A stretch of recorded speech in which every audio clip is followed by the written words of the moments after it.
Imagine you're outside on a beautiful spring morning. It's quiet and just the right temperature, but as you sip your iced coffee out on the front porch, the silence is broken by a terrifying sound. Ho, ho, ho. This is no ordinary sound. It's a sign that your days on Earth are numbered. And it comes from a mysterious female entity, often called the female Slender Man. Let's talk about Hachishaku-sama. Our story begins over spring break. Our narrator's name and gender are never revealed, but I will call them he just for clarity. The narrator has traveled to a small, quiet village to spend the vacation with his grandparents. While relaxing out on their veranda, the narrator hears a strange sound. Ho, ho, ho. He looks toward the hedges and sees a hat on top of one of them. When the hat moves, he realizes it's on a woman's head. The woman has long dark hair and wears a white dress. The hedge she's standing by is 2 meters tall, or about 6.5 feet, so she'd have to be pretty tall to be seen over it. At first, the narrator assumes the woman is wearing extremely high platform shoes, or maybe even that she's a man wearing a dress and high heels. But he doesn't have long to think about it before the woman moves out of sight and the sound stops. Later on, the narrator tells his grandparents about the encounter, thinking it'll just be an interesting story. But his grandfather gets unusually angry, grilling his grandson about this strange but seemingly innocuous encounter. After a little bit of this, he leaves the room and makes a phone call. When he returns, he informs the narrator that he can't go back home that night like he'd planned. He'll have to spend the night. Then, he leaves again. The narrator's grandmother informs him that the woman is known as Hachishaku-sama. Don't worry, she assures her grandson. Your grandfather will take care of it. But her voice trembles as she says it. When the grandfather returns, he fills in a few more gaps. Hachishaku-sama appears slightly differently to different people. She's been seen as all different ages, often wearing either work clothes or funeral clothes. But 3 things are always the same. She's unusually tall, wears something on her head, and has a strange, almost masculine laugh. If she sets her sights on you, you'll either vanish or be killed within a few days. She's normally sealed by Jizo statues in the town. She can't escape the town, but she's still able to attack someone there every few years. Our narrator is her first victim in 15 years. That night, the narrator is shut inside the house. His grandmother even follows him to the bathroom, not wanting to let her grandson out of her sight, even for a second. Then he's taken upstairs to a room with the windows covered in newspaper and piles of salt in all 4 corners. There's a wooden structure in the room with a Buddha statue on top, as well as a TV and some snacks. There are also 2 small potty chairs normally used for potty training children. These are for the narrator to do his business in the night so he doesn't have to leave the room. The narrator's grandfather says he can't leave the room until 7 o'clock the next morning and to pray to Buddha if anything happens. Then he leaves him alone. The narrator turns on the TV but can't focus or pay much attention.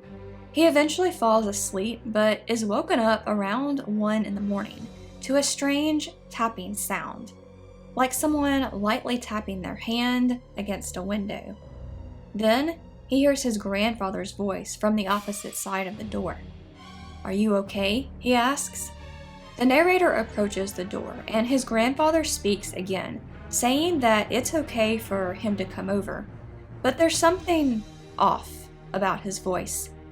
The narrator looks to one of the salt piles, realizing that the top of it has turned completely black. The narrator rushes to the Buddha statue and begins praying.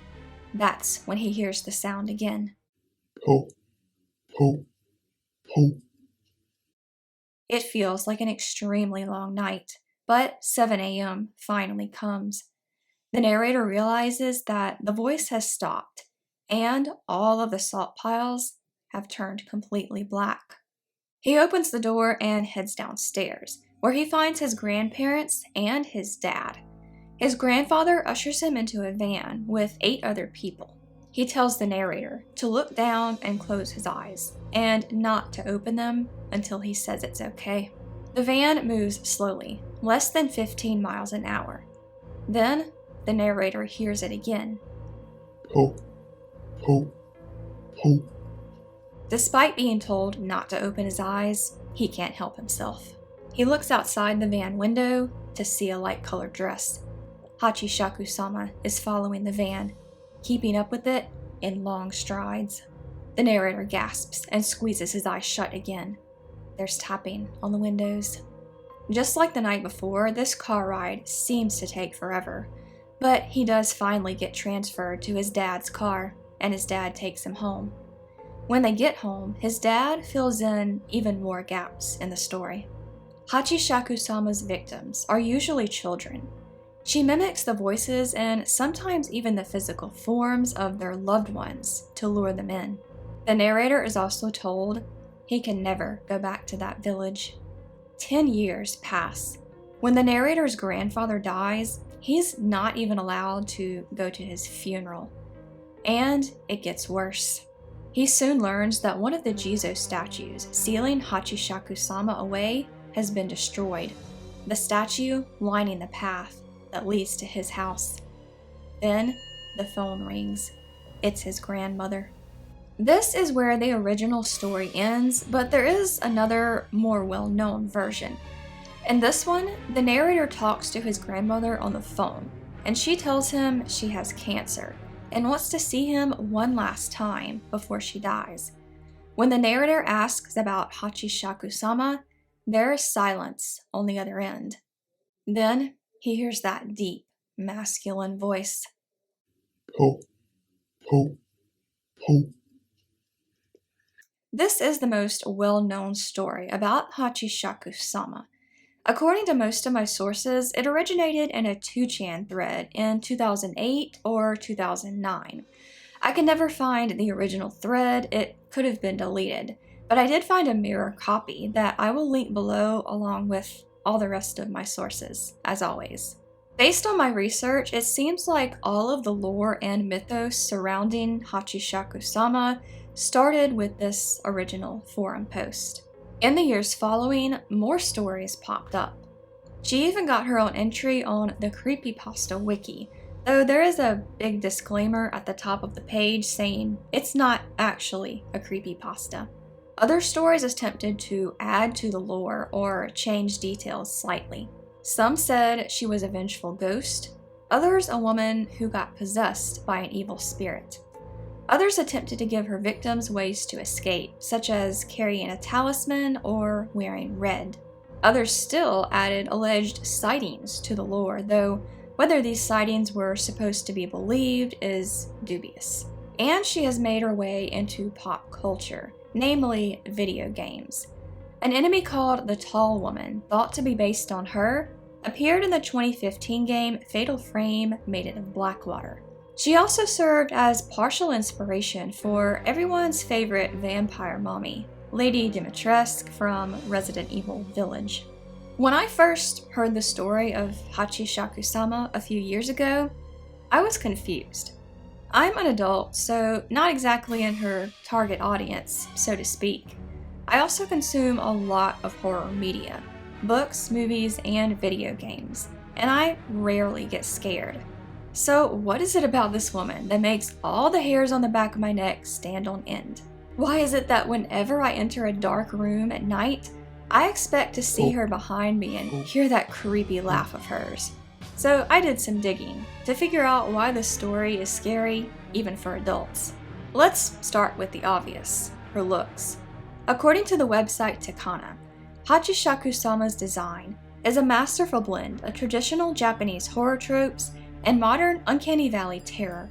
Even though the original story didn't come with any drawings or photographs, it does give us a clear enough mental image for artists to work with.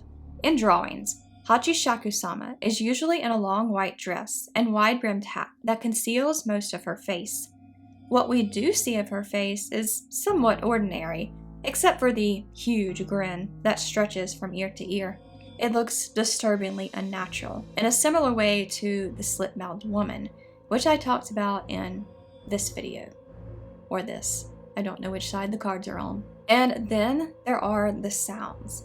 Hachishaku-sama appears as a woman, but has a strangely masculine voice, which can throw people off. There's also the fact that if you hear that laugh, that means it's already too late. And then there's what she does. Children being kidnapped is a real fear, probably even more so for adults than it is for children. Even if you don't have kids, you probably have extended family members or friends who have kids, and of course you don't want to see those kids hurt. She's also said to prey on children because they're easier to lure in. And she mimics the people they love and trust, making her that much harder to catch. Fortunately, the narrator in our original story was smart enough to not fall for it, but not every child is. There's also the fact that it's unknown what happens to these kids after they're taken. This leads to rumors that they're either killed or eaten or even sent to an alternate realm and left there for eternity. The original story is also well told. It's written in a conversational tone as opposed to just a simple recanting of the facts or essay or something. It takes place in a small village, giving a false sense of security. After all, why would a monster with possibly homicidal intent target a place where there are barely any people? The narrator's life is completely upended by the presence of Hachishaku-sama. He'll probably have to spend the rest of his life looking over his shoulder, and it also strained his relationship with his grandparents, who he clearly cared about a lot. The narrator wasn't even allowed to go to his grandfather's funeral, which had to have wrecked him emotionally. And there's the open ending, heavily implying that she's still out there somewhere. In fact, the alternate version of the story makes it clear that she is, and that she's coming for the narrator to finish what she started all those years ago. And that is the story of Hachishaku-sama. I'm always impressed by the talent of these anonymous forum writers who write stories that just take off like this. Speaking of authors, I told a similar version of this story in my book Bear Country, which just came out a few weeks ago. One of the characters wants to tell scary stories around a campfire, and this is the one that he tells. If you like horror, and I'm sure you do if you're here, you can find a link to that along with all my other works in the description below. Thanks for watching, and have a creepy day.